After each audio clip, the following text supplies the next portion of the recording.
Welcome to the Business Titans vodcast, where we explore everything to do with growing and scaling your business. In this vodcast, we talk to world leaders, game changers, and business titans. Previous interviews include people like Mel Gibson, Janine Allis, Steve Baxter of Shark Tank, Grant Cardone, Dr. John DeMartini from global success documentary The Secret, and John Asraf, who is a multi-billionaire. I'm your host, Oscar Chavez, and we thank you for tuning in, as our mission is to give you that one insight that will change your life and business forever. We continue with our series this year with my esteemed guest, Gaurav Oberoi. Gaurav is the CEO of Afea Care Services, an award-winning disability and aged care service provider. He has a background in client solutions at large global tech companies such as Cisco and Toshiba Australia. Gaurav joined Afea in 2015 to apply his expertise in workforce optimization for the benefit of vulnerable communities. Powerful mission. He led the digitalization of Afea, improving transparency, communication, performance tracking, and financial management. Under his leadership, Afea became an AFR Fast 100 company, growing from 12 million to 22 million in 3 years. Gaurav is also a compassionate leader who advocates for mental health and has fostered a workplace that has been ranked third in the AFR Best Places to Work list for 2 years in a row. So in an environment where we've got the great resignation, we're talking here with someone who has led a company through great growth and great retention. How are you going today, Gaurav? I'm going well, Oscar, and thank you very much for your kind introduction. It was a long introduction, but I got through it, and thank you so much for your patience. So we're gonna kick straight into it. What you've done is really impressive, Gaurav.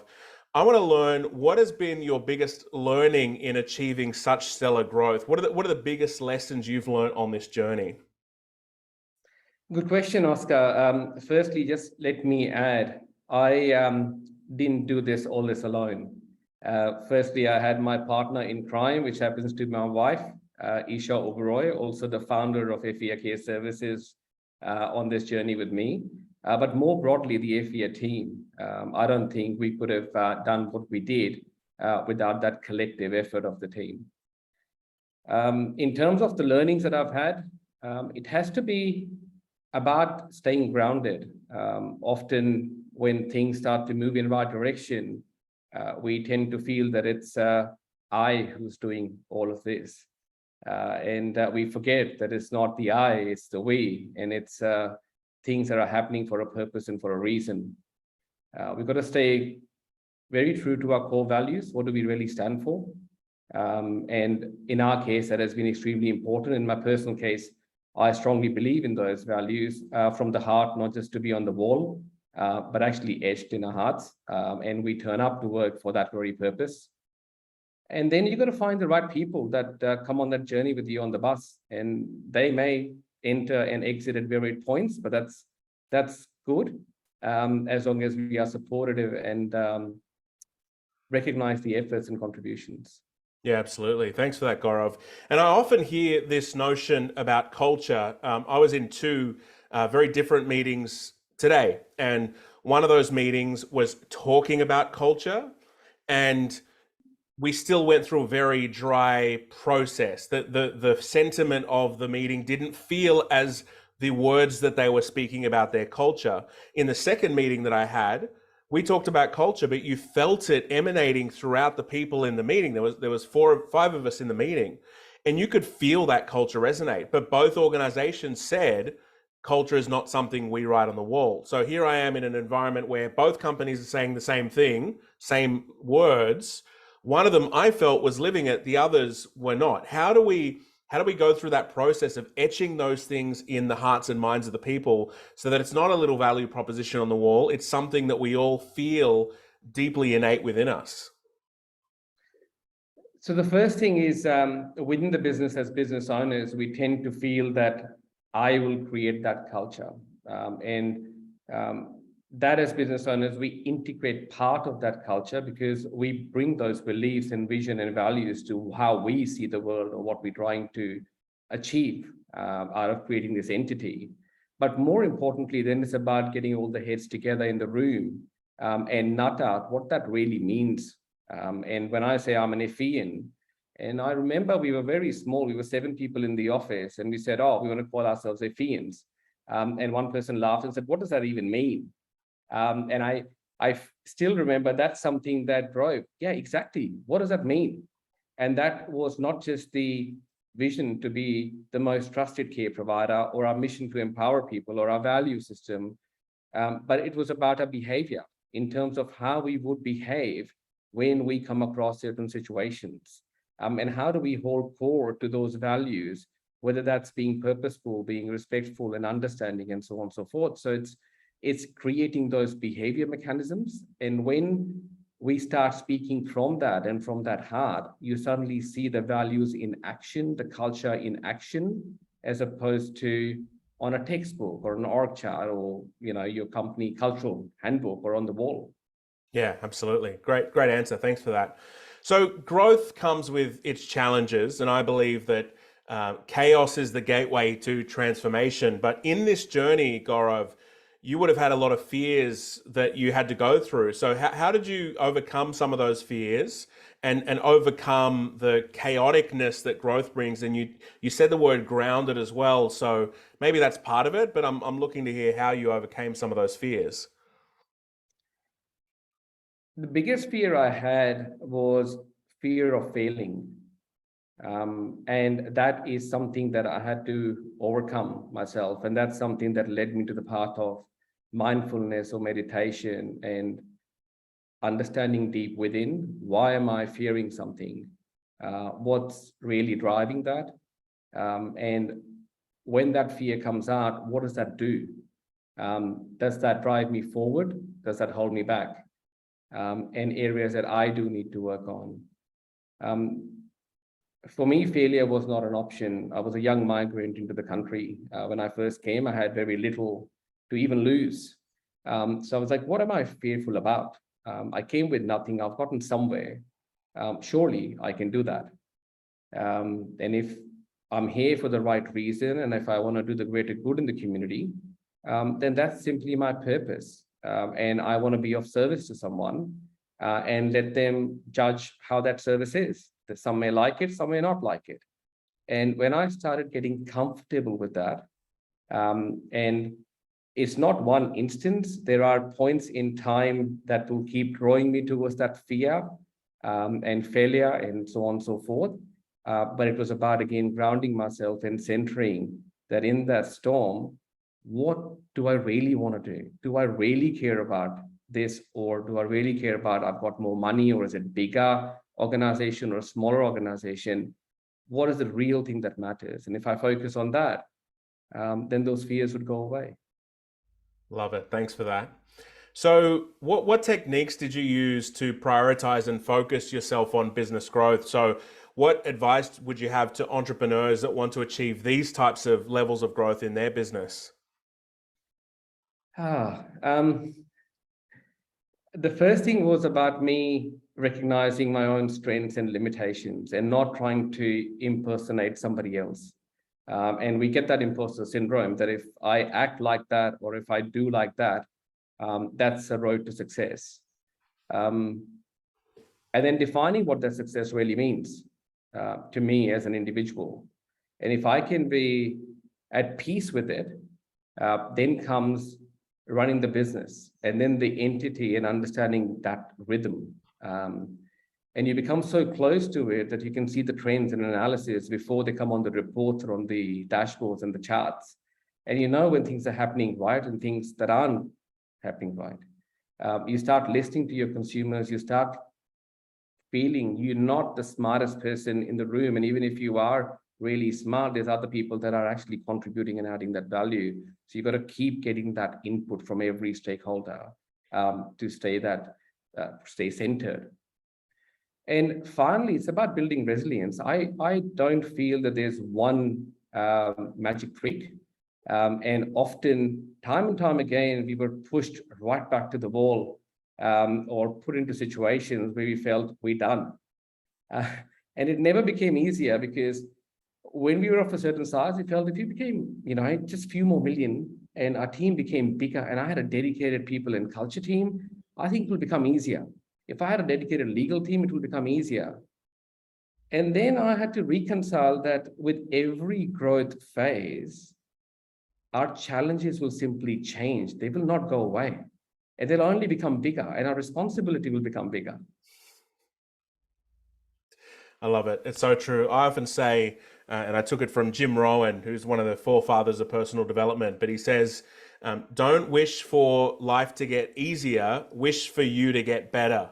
And I think you've also come along that realization that things actually just get harder, but our ability to adapt is increased. We grow as human beings with our ability to deal with that stress and pressure.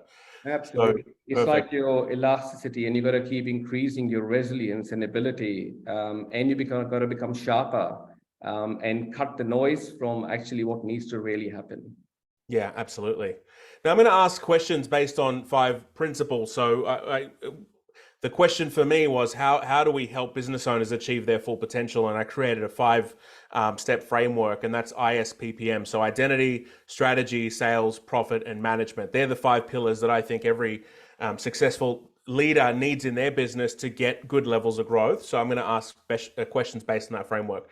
So the first part is identity. So how do you prioritize and manage your competing demands on your time as a CEO? Because CEOs are the busiest. They have more people coming to them than anyone else, not just people on the outside like me asking you to interview with me, but also the demands of your organization, demands of clients, demands of everyone.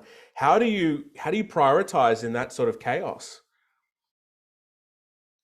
For me, it's important to distinguish between what is really important to be done, as opposed to often this is urgent.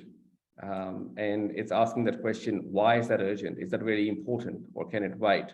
Or it needs to be reconsidered. The second thing is about a balance between the long-term objectives and short-term tactical outcomes that we're trying to achieve. And if you can balance between them, we're on the right track. Yeah, very nice.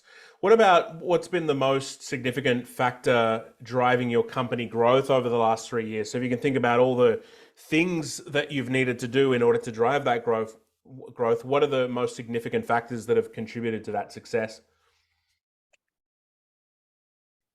The factors that come to my mind is one is the leadership. It's always been about growing our impact, and we strongly believe that we have the right intentions.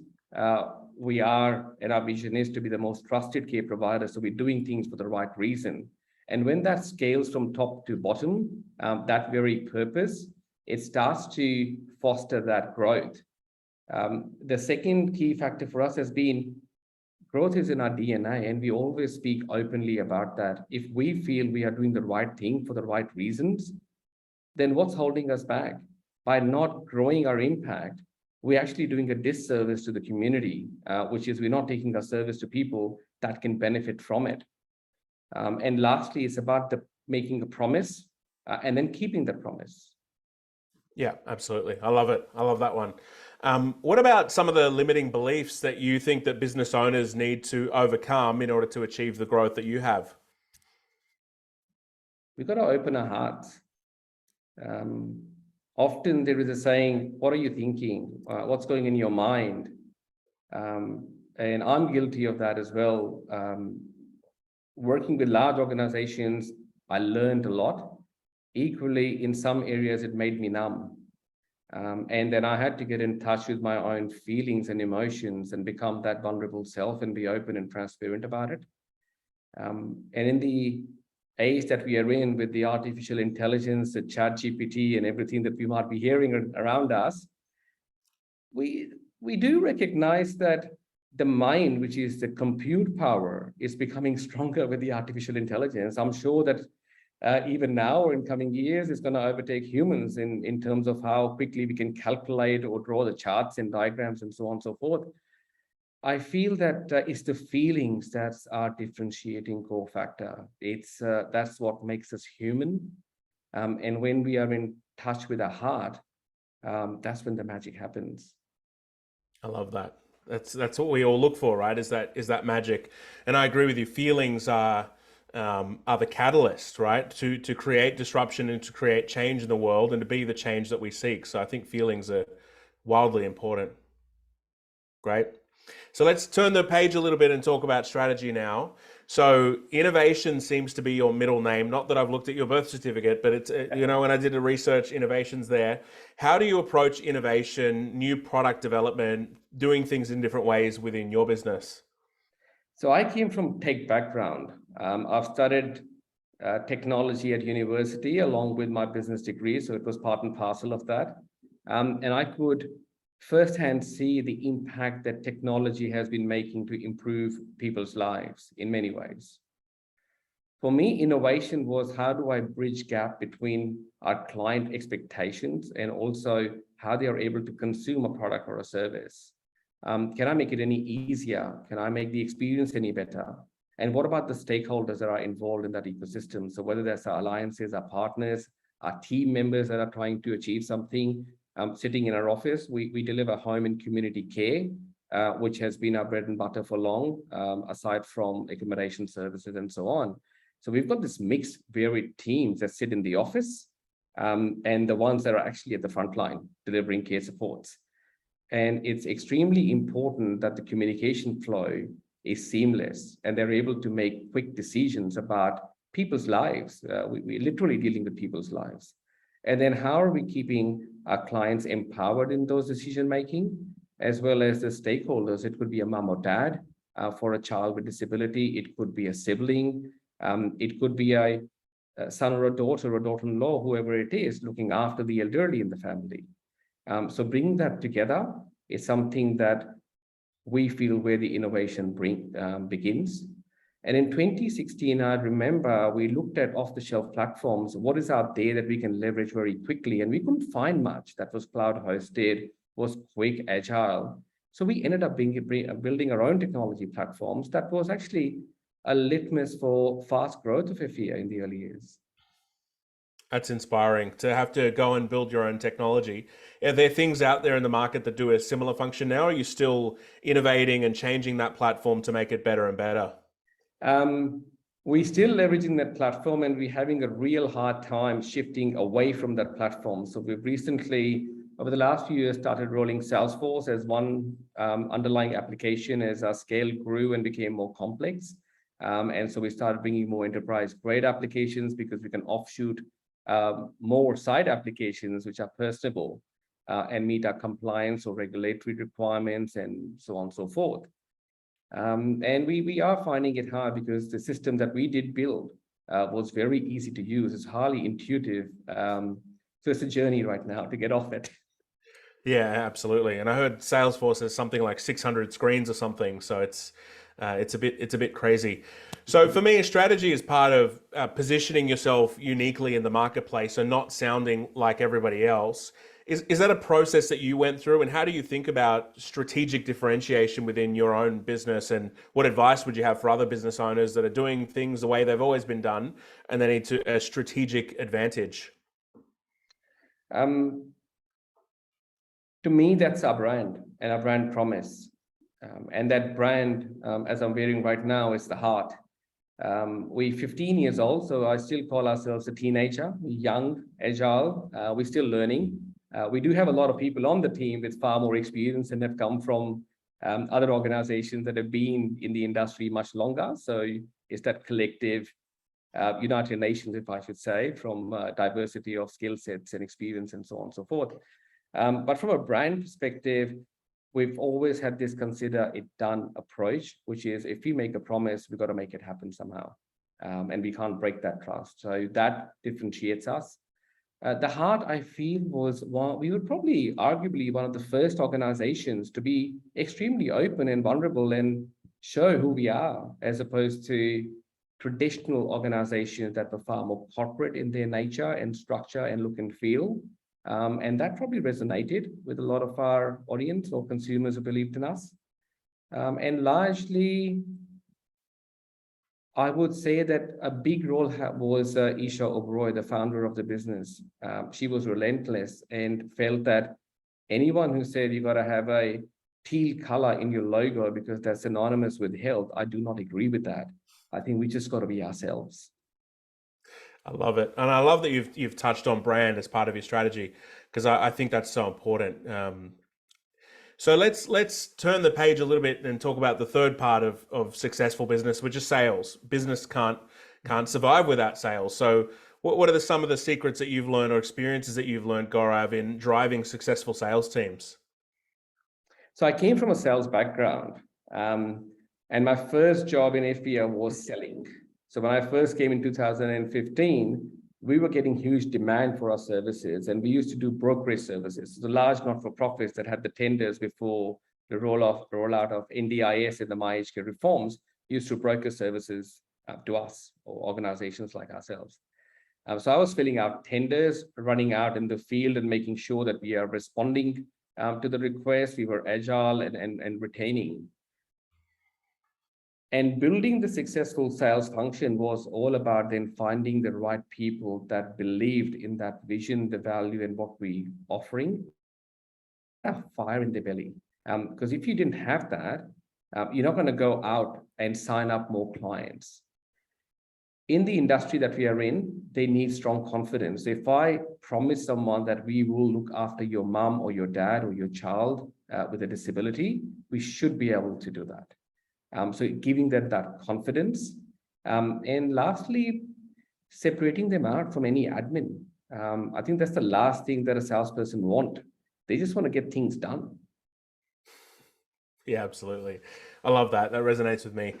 What about KPIs? What do you think are the KPIs that you want to see as a leader within your business for the sales team? What are you looking for? The traditional part is usually the same funnel. So how many activities are you doing? How many leads are you generating? How are you qualifying those leads? What's our conversion rate? What's our cost of acquisition and so on and so forth? I feel that that's given. The work that we do is a relationship that matters, and you've got to go a bit deeper into it. The amount of social media ads and other things that we do is not what gives us the results. It's the alliances that we have and those strong bonds that we have in the industry with each other, and finding like-minded organizations that we collaborate with. That I feel is the KPI, and that's what I asked team. How many people are we speaking with? How many alliances and partnerships do we have? And how are we making sure that that remains a trusted relationship? Yeah, great. So we've talked about finding the right people from a sales perspective, fire in their belly. I love that part. We've talked about KPIs. Are there any other things that you can think of that are really important to you in terms of building a successful function that can grow in the multiples of millions per year? You've got to be at the center of it. And we've made mistakes many times where we have passed on the sales function and made it a mix with operations. And the two energies don't go together. So the only learning that I can share here is protect the sales function, keep them separate, keep them channeled into what they're trying to achieve, and give them everything that they need, the whole of backing of the organization, to make sure that that confidence remains. I'm so glad to hear you say that. Part of my first personal philosophy as well is protect them at all costs. So even if you look at the research around Forbes, they say that only 33% of a sales rep function is spent selling, which is just crazy, right? And a lot of companies put administrative burden on their sales team. So I'm with you. I think it's wildly important that we take administration and transactional things away from the sales team and turn them into a transformational function that focuses on the customer. That's great. I love it. Let's talk about profit now. So you've had a really interesting journey at Afea. You started as the COO in 2015, moved to the CFO role, and now you're the CEO. And that's interesting because without financial management in place, a business can't sustain itself. What would you say that in the different roles that you've had have helped shape your leadership and the strategic directives you've set for the company?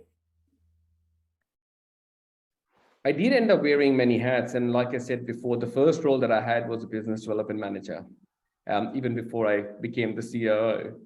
The natural shift happened as the business grew in sales. We had to make sure that we deliver on the brand promise. So I need to understand the operations before I could sell more. So I gotten into it.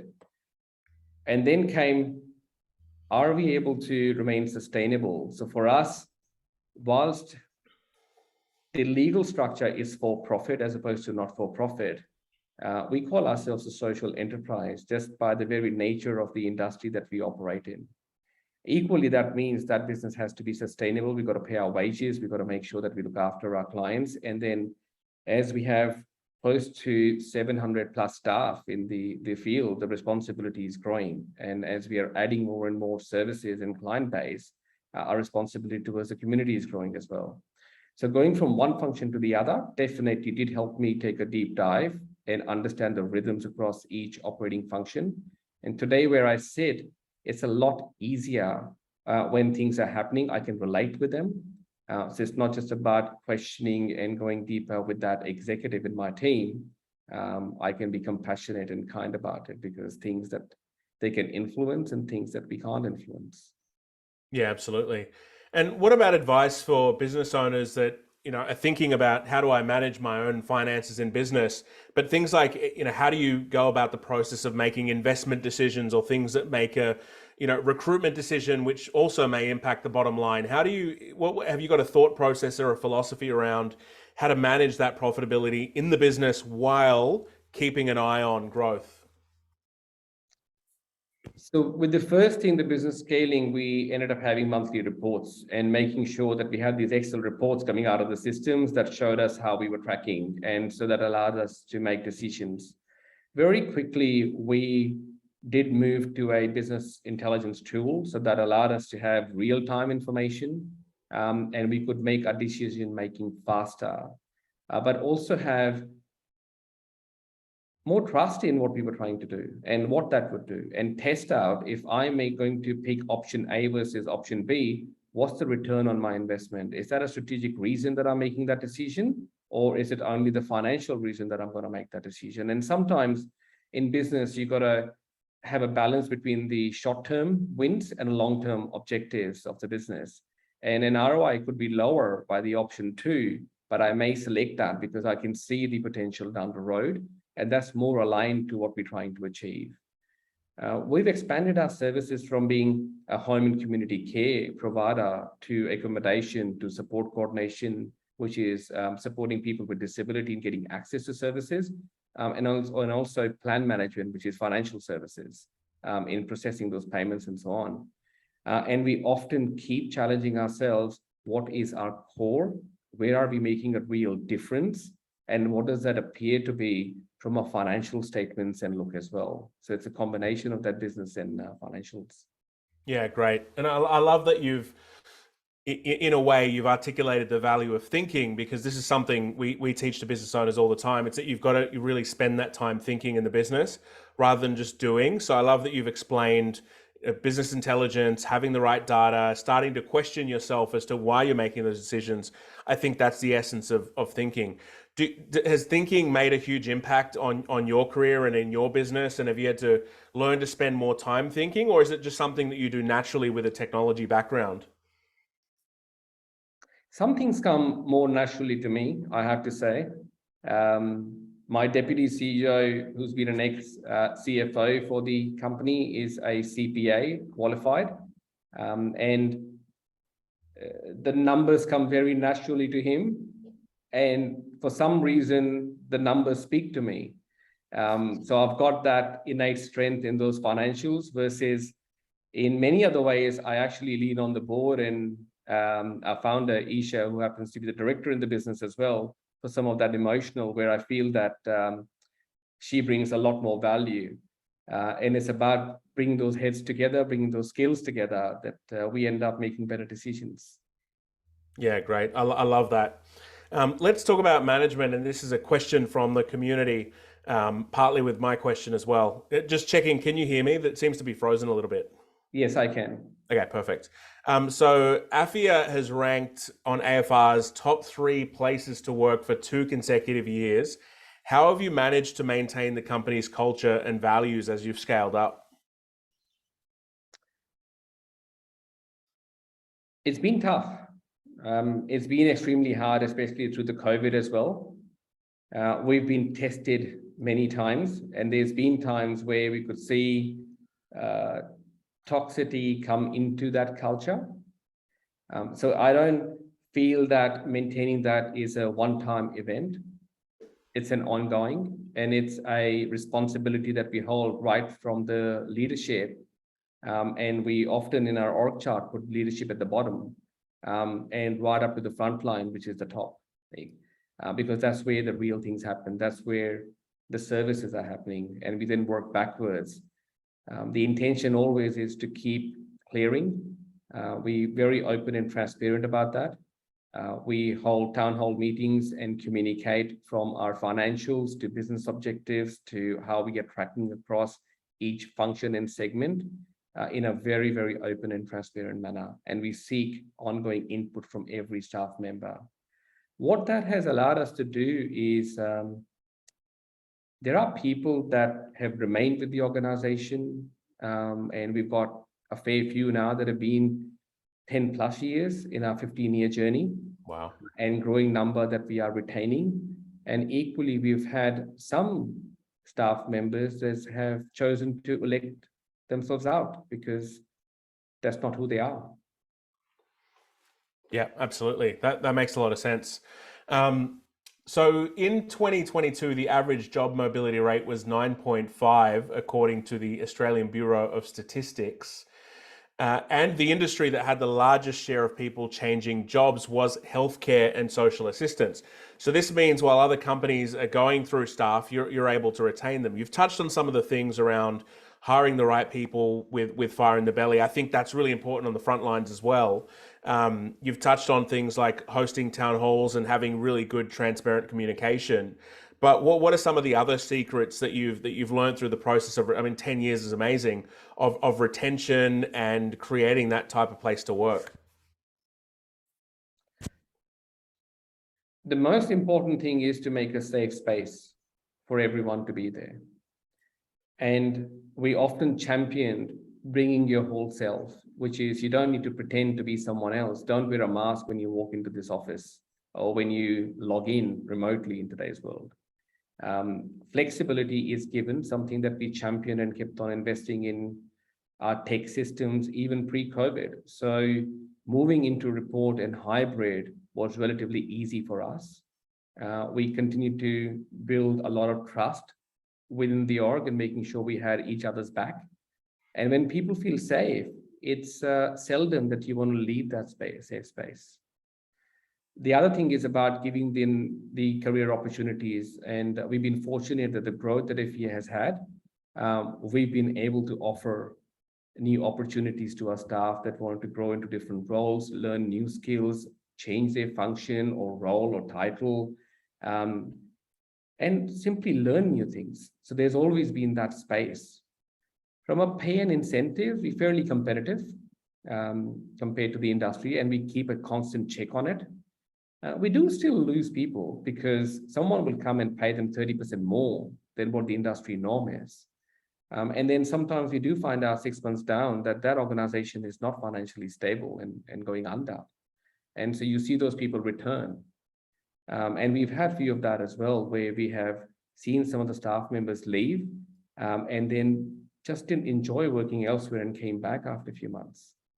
Yeah, absolutely. And the studies will show that I think it's 9 out of 10 people are happy to accept less pay for a place that they love working at. So I think those things go hand in hand, the competitive compensation structures, but also the culture and the brand that you build, I think is so important.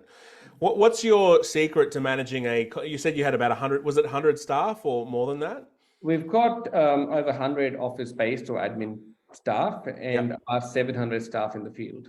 Okay, so there's like 800 people. What are your secrets to managing such a complex business? What advice would you have for business owners that struggle with leadership and management? It's often not one thing that we do or don't do. I think it's a combination of many variables, and those variables change in value, so they're interchangeable over time. I feel that what remains consistent is the why, is our purpose and who we are, what we stand for, what we offer, and whether we are transparent with our people in what we're trying to achieve. And just adding to the previous question, when you spoke about retention, it's the employee value proposition. What are we offering? And if we can look after our people, they'll look after the business. So as the business is becoming increasingly complex, I have no choice but to trust my team members in those functions that they are taking care of those areas. And they will put it on the table if they see any risk or any challenge or any issue. So it's about that empowerment of the staff as well. And the more we need to scale and the more team members and humans we're dealing with, often there'll be challenges, there'll be risk. And equally that trust allows us to override that. So there's been times that I've responded out of fear and then self-reflected and I said, why did I do that? And then go back and apologize and be that kind self that I would like to be to myself and show the same kindness to my staff, because at that point in time, I feel that their intention was right. An outcome may not be right, but the outcome can be fixed. It's the intention that matters. Yeah, absolutely. And for anyone watching this, we've covered some incredible themes, from vulnerability, having an open heart, to hiring people that have a passion in their belly. And if you're watching this, one of the greatest insights that you can have is that whole people, how that resonates in, how do you build that into your value proposition and into your branding? And we can see a very clear line between, or how people actually underpin that entire business. Gaurav, what tell me about the future of Afea? What are you really excited about? How are you transforming this landscape and providing better care for people? This is an opportunity for you to let people know what's really exciting about your future. I often say in my town halls that we have just begun the journey. So anyone that comes to me and says that we've built a business to a certain size, I always say this is just the beginning. The long-term view is about growing the impact that we've got in the community. It's about not Isha, the founder. It's not about Gaurav, who's the CEO today. It's not about who will be the CEO tomorrow. It's about what Afea will keep doing and delivering beyond all of us or any of us. And if we can maintain that true purpose, the reasons that we exist for, and keep serving the community, because my mindfulness has also taught me that in human form, we dare to be of service. Even if you look at trees, they generate oxygen for humans and other lives to breathe. They only need carbon dioxide, not oxygen. Similarly, they drop the seeds that then make more trees. And that's the nature and the phenomenon that's there. So if we remove that friction and remain true to our values and true to being of service with compassion, I think we've got a great future ahead. Beautiful. And that's such a beautiful way to look at the universe, is that it's all here for value. I've got no doubt in my mind that with the continued leadership of people like you at Afea, that you can go 200, 300 years and leave an absolutely huge legacy, because even just talking to you, I feel the passion that you have. And I just know that even if I was to talk to 5 field people, they would, even though they do some of the harder work, but they would still feel that culture and those values that emanate within them. So I really thank you for taking the stage and sharing this with our viewers, Gaurav. Is there anything else you'd like to leave us with? Any other piece of wisdom? Maybe there's a question that I didn't ask you that I should have. What's your final closing for this session?